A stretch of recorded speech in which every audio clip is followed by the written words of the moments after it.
Got some great questions Sunday following the sermon. And so I'm looking for ways in which I can interact with you regarding some of those questions, trying to create some sense of dialogue as we go through this series on grace gifts. One of the questions raised had to do with how to identify my grace gift, and there's quite a few questions regarding that. So let me just kind of say three things about that. The first is context.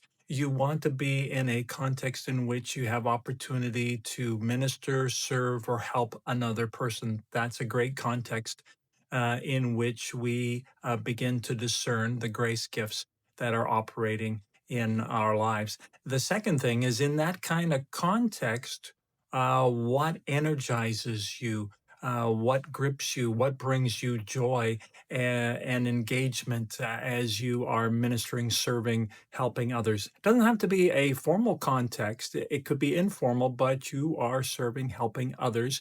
And the question is, what engages you when you're doing that? What brings you joy? Lastly, you want to ask yourself, am I seeing some kind of positive impact on the people I'm interacting with?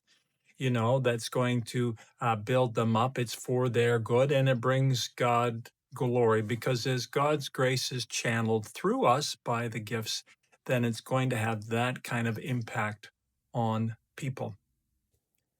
A couple of you asked questions about speaking in tongues. And what I think you mean is speaking in a heavenly language that's unknown to the speaker and also unknown to those that are listening. And you were asking about using that in a public setting like a worship service. So Paul gives some clear instruction regarding that in 1 Corinthians 14. First thing, public expression of tongues needs to be interpreted so that the listeners can have an understanding of the essence and sense of what is being said through that tongue so they can be built up. So, public expression of tongues needs to be always interpreted. It also needs to be done in a orderly and fitting way. So, one at a time, people speak, and no more than two or three in a public worship service. So, let's say that was to present itself in a future public service.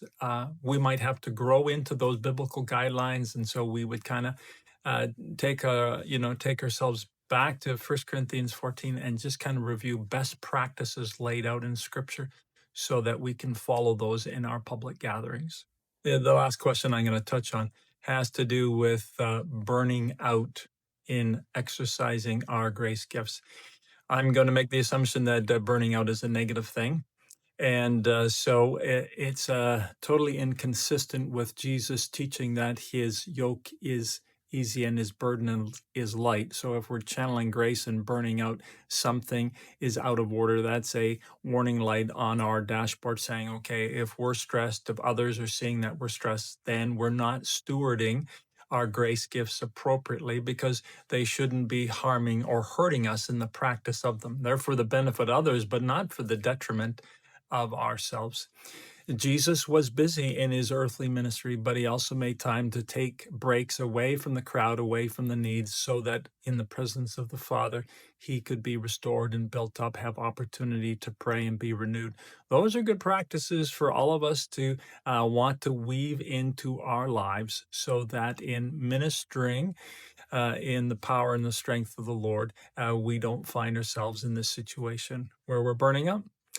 Great. Glad for the questions. I hope that we can continue to do that throughout this series.